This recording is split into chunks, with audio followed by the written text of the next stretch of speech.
बुरा साया पार्ट 2। क्या हुआ माँ, इतनी परेशान क्यों लग रही हो?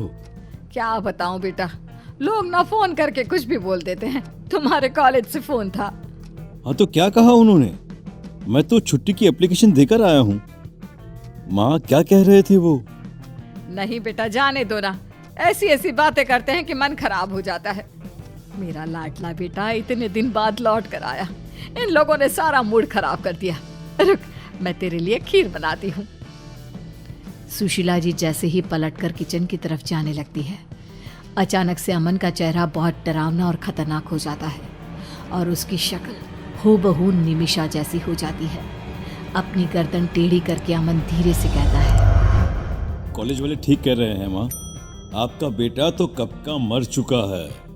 यहाँ पर आपका बेटा नहीं बल्कि मैं, निमिषा। थोड़ी देर के बाद, ये ले, तेरी पसंद की खीर बनाई है, अब जल्दी से खा ले बेटा। मैं बस अभी रसोई में बर्तन धोकर आती हूँ।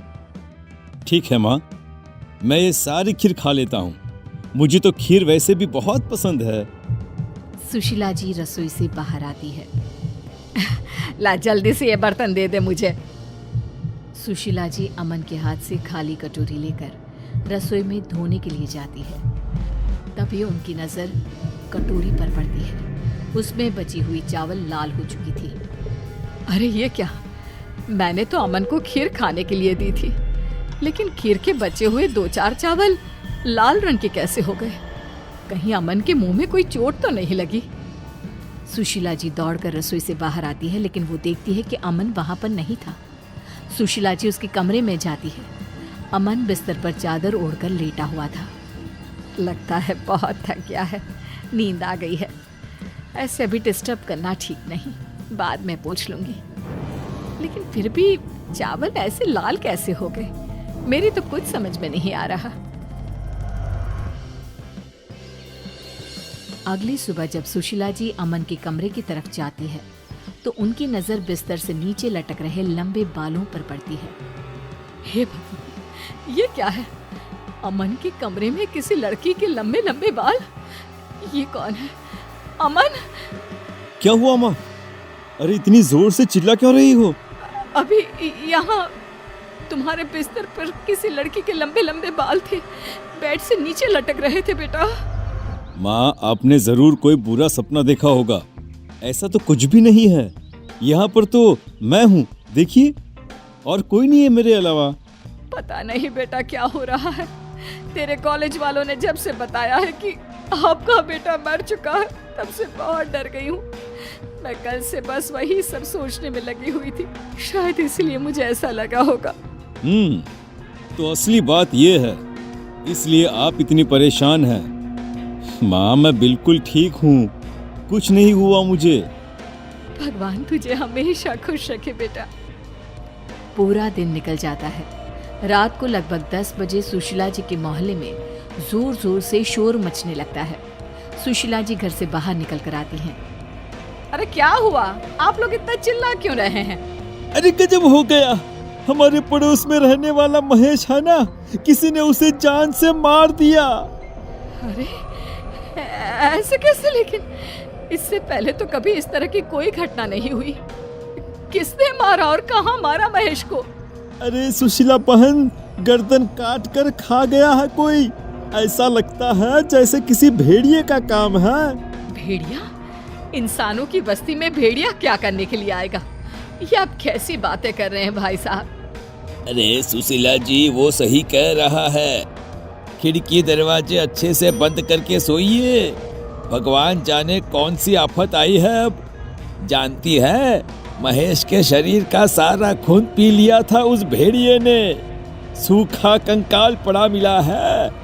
अभी थोड़ी देर पहले तो मैंने उसे देखा था, लगभग 8 बजे के आसपास दुकान से लौट कर आ रहा था और उसके बाद अपने ही घर के बाहर इस हालत में मिला है। भगवान भला करे, ऐसा कौन हत्यारा आ गया हमारे मोहल्ले में? अच्छे से दरवाजा बंद करके सो जाती हूँ। माँ आपको डरने की कोई जरूरत नहीं है, मैं हूं ना आपके पास। अच्छा ठीक है बेटा, तू अपने कमरे में जाकर सो जा, मैं भी जाकर सो जाती हूँ। सुशीला जी डर के मारे अपने कमरे में जाकर चुपचाप सो जाती है। अगली सुबह जल्दी उठती है और घर के काम करने लगती है। अमन अभी तक अपने कमरे में सोया हुआ था। सुशीला जी कपड़े धोने लगती है और तभी अचानक उनकी नजर अमन की शर्ट पर लगे खून के धब्बों पर पड़ती है। ये आजकल क्या हो रहा है? कहीं अमन को कोई बीमारी तो नहीं हो गई? पहले उसकी कटोरी में खून था और अब उसकी शर्ट पर खून के धब्बे लगे हुए हैं। आखिर बात क्या है? जाकर देखती हूँ। सुशीला जी चुपचाप अमन के कमरे की तरफ गई। उन्होंने देखा कि बेड पर कोई लड़की थी जिसके लंबे लंबे बाल लहरा रहे थे। उसका चेहरा दूसरी तरफ था। ये देखकर सुशीला जी बुरी तरह से डर जाती हैं। कौन हो तुम? कौन हो? और यहाँ मेरे बेटे के कमरे में क्या कर रही हो? तभी अचानक से वो लड़की पलट कर देखती है। वो लड़की और कोई नहीं बल्कि निमिषा थी, लेकिन आवाज अमन जैसी थी। निमिषा अमन की आवाज में बात करती है। क्या हुआ माँ? आप इतनी हैरान क्यों हैं? आप चाहती थी ना मैं लंदन से वापस आ जाऊं, तो मैं आ गया, लेकिन मरने के बाद। पागल हो गए हो तुम? और तुम कौन हो? तुम्हारा चेहरा मेरे बेटे से मिलता है। कहाँ है मेरा अमन? माँ, मैं अमन ही तो हूँ, बस मेरा शरीर निमिषा का हो गया है। ये निमिषा मुझे लंदन में मिली थी और जानती हैं, वो मर चुकी थी। बस मेरी आत्मा ने निमिषा का शरीर ले लिया, तो अब से आपके पास निमिषा और अमन दोनों रहेंगे माँ। और इतना कहकर निमिषा जोर जोर से हंसने लगती है। ये देखकर सुशीला जी वहां से भागने की कोशिश करती है, लेकिन निमिषा अपने लंबे बालों से एक रस्सी बनाकर सुशीला जी को पकड़कर खींच लेती है। माँ, आपको डरने की कोई जरूरत नहीं है। और खबरदार, जो घर से बाहर कदम निकाला तो आपने सुना नहीं, कल किसी ने महेश की गर्दन खा ली, उसे कच्चा चबा गया। जानती हूँ, अच्छी तरह जानती हूँ, लेकिन मैं अपने आप को बचा लूंगी। कुछ नहीं होगा मुझे। महेश की किसी से दुश्मनी होगी, इसलिए उसके साथ ऐसा हुआ होगा। नहीं माँ, किसी के साथ दुश्मनी नहीं थी, बस मुझे बहुत प्यास लगी थी और मुझे किसी का खून पीना था, इसीलिए ये काम मैंने ही किया है। क्या तुमने?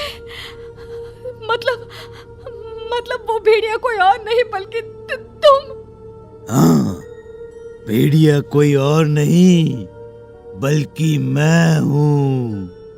और जानती हैं, मुझे अब फिर से बहुत प्यास लग रही है, खून पीने का मन कर रहा है, और आप मेरी आंखों के सामने हैं, तो मैं किसी और के पास क्यों जाऊं?